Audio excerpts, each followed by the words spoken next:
ב-25 לאפריל 1944, לשיאה של המלחמה, קרא אייכמן ליואל ברנד, ציוני, איש ועד ההצלה בבודפסט, הונגריה, למשרדו ואמר לו: אתה יודע מי אני? אני הוא אשר ביצעתי את האקציות, השמדת היהודים, ברייך, בפולין וצ'כוסלובקיה.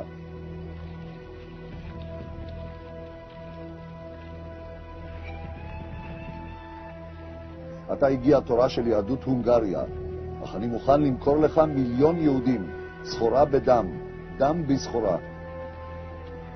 תוכל לקחת את 1,000,000 מכל מקום שאתה רוצה. מה ברצונך להציל? גברים, נשים, ישישים, ילדים? שב, דבר. הסחורה היא 10,000 משאיות, כמה טונות תה, קפה וכדומה. ברנד הוקע בתדהמה כששמע זאת מפי ראש הצליינים. עכשיו אוכיח לכם שאני רוכש לכם יותר אמון מאשר אתם רוכשים לנו, אמר אייכמן.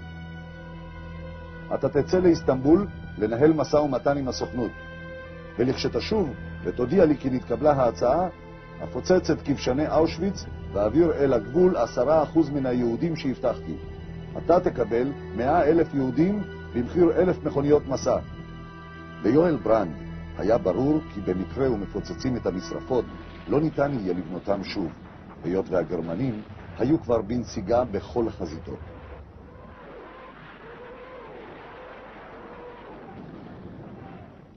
ברנד התקשר טלגרפית עם נציגי הסוכנות באיסטנבול, משם נתקבלה התשובה: בוא, חיים מחכה לך. בתמימותו חשב ברנד כי המדובר בחיים ויצמן, שהרי מדובר בהצלת 1,000,000 יהודים. לא חיים ויצמן חיכה לו באיסטנבול, אלא חיים ברלס, פקיד ממדרגה נמוכה בסוכנות. ברלס שכנע את ברנד לצאת לירושלים, היות שלדבריו האנגלים מעוניינים לשמוע זאת מפיו של ברנד. בעוברם את אנקרה ברכבת ניגשו אל ברנד נציג אגודת ישראל יעקב גריפל ונציג הרוויזיוניסטים יוסף קלרמן, והזהירו את ברנד לבל יעזוב את טורקיה, היות ושליחי הסוכנות תומנים לו פח. הם רוצים למסור אותך בידי הבולשת הבריטית. אך ברנד, נאמן תנועת העבודה, כלל לא חשד בחדריו ממפא"י. ברנד, שלא שמע לעצתם של נציגי אגודת ישראל והרוויזיוניסטים, המשיך בנסיעה ברכבת לארץ ישראל. בחלב שבסוריה נאסר ברנד על ידי הבולשת הבריטית והובל לקהיר שבמצרים. שם הוחזק ברנד במאסר שבועות רבים, בעוד שבהונגריה משמידים יהודים.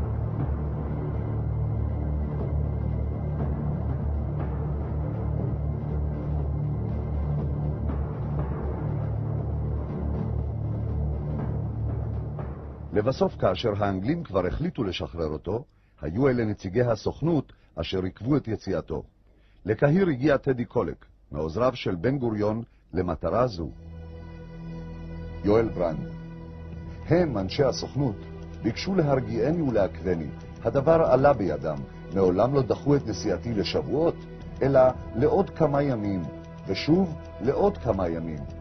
כאשר סוף סוף הגעתי לירושלים, נוכחתי לדעת כי בירושלים לא היה מוסד שבתפקידו לפקח על ההצלה.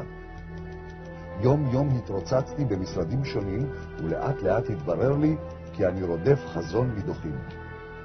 כתבתי אל הסוכנות, אל ועד הפועל, אל מרכז מפא"י, אל אישים העומדים בראש הציבור, האשמתי, תבעתי, איש לא הגיב. הוחזקתי למטורף. אולם מה שלא ידע יואל ברנד בזמנו היה שבתאריך ה-25 למאי 1944, בזמן שנאסר והוחזק בקהיר, דנה כבר הסוכנות בשליחותו והחליטה שלא לעשות כלום בנושא הצלת 1,000,000 היהודים בהונגריה. לאחר קום המדינה שוטט ברנד מספר שנים ללא עבודה כחרס הנשבר. גורמי מפא"י גם דאגו שאיש לא ידע ולא יתעניין חלילה בקיומו של ברנד. השיטה עבדה יפה, עד לאותו משפט שהסעיר את המדינה, משפט גרינוולד קסטנר, שבו העיד ברנד בסופו של דבר. למרות המאמצים הרבים למונעו מעדות זו, גנבת מסמכים והעלמתם, העלולים להרשיע מספר אישים, נפרץ מעגל השתיקה בעדות זו בסערה, ואחד הסודות המזעזעים של תקופת השואה יצא לאוויר העולם, והחשודים בבגידה בעם ניסו לטהר את עצמם בפורומים שונים. לאחר תום ימי המשפט, עסק ברנד בכתיבת ספרי זיכרונותיו על הפרשה ומה שהתלווה אליה. שם גם ציין כיצד לחצו עליו פקידי ממשל ישראלים לסלף את עדותו, ואף איימו עליו במאסר ובחבישה בבית משוגעים אם ימשיך לכתוב את זיכרונותיו. על פרשת הלחצים, האיומים והפיתויים כתב ברנד בספרו כי יום אחד הזמינו אותו, טדי קולק ואהוד אבריאל, מעוזרי בן גוריון, למלון מפואר, ותוך כדי שהם סועדים את ליבם בסעודה טעימה ולוגמים קוניאק משובח, ניסו לפתות אותו בכל מיני הבטחות לעזור לו להסתדר בארץ. הציעו לו משרת דובר של מכון ויצמן ברחובות, משרה בה יוכל להיפגש עם דיפלומטים מארצות חוץ ועם מיליונרים למיניהם, בתנאי שיוותר על עקשנותו לפרסם את ספרו בשליחות נידונים למוות. כאשר סירב ברנד, הביע טדי קולק דעתו בקול רם, כי יש לאשפזו בבית חולים לחולי רוח.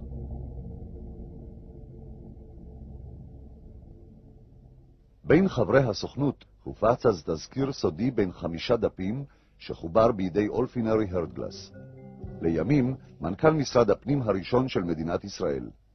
התזכיר סווג כסודי ונועד לעיניים וידיים ציוניות בלבד, ואין למוסרו לגופים הבלתי ציוניים המשתתפים בוועד ההצלה. בין השאר נאמר בו: בשטחי אירופה שעליהם עברה המלחמה, בגרמניה, בארצות הכיבוש ובארצות הציר, צפויים להשמדה למעלה מ7 מיליון יהודים. משום כך, מצטמצמת העבודה של ועדת ההצלה באין ברירה לפעולות בקנה מידה קטן, כלומר, להצלת יחידים וקבוצות קטנות בלבד. אם איפה מאמצי הוועד עלולים להביא רק תוצאות קטנות ביותר, יש לכל הפחות להפיק מהן תועלת פוליטית. ההוראות היה להביא רק בחורים שמזוהים עם תנועת העבודה, מפא"י של אז.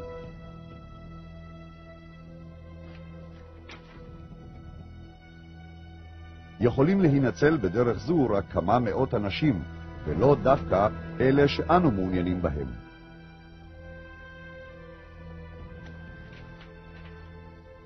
היכולות להיות פעולות צנועות אלה פילנטרופיות ב100%.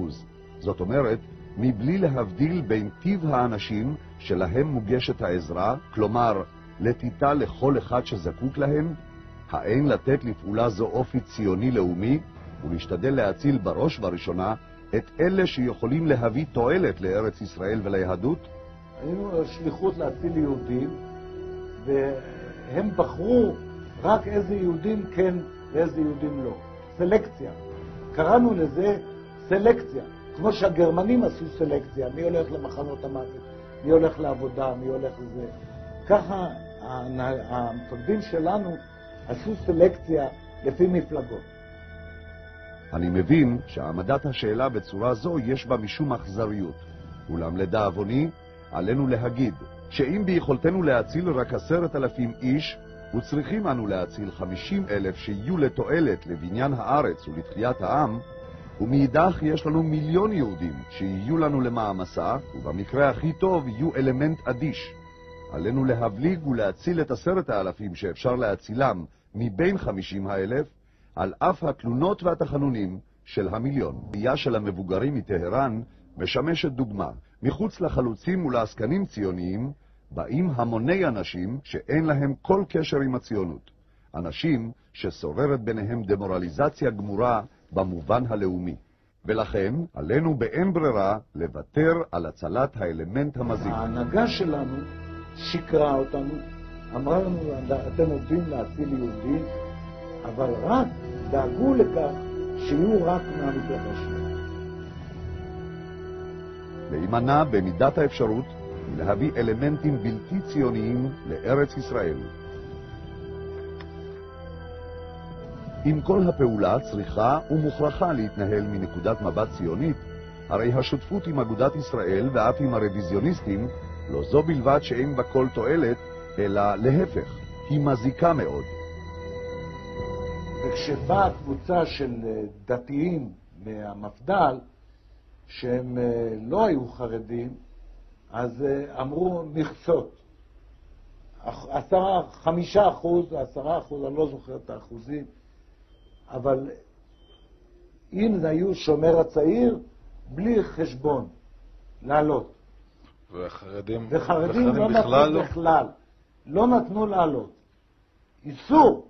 אני אומר לך, שלחו שליח מארץ ישראל עם הוראה רק מתנועת נוחם, שזה מפא"י, דרור, שומר הצעיר, רק זה. בית"ר, מפד"ל, לא.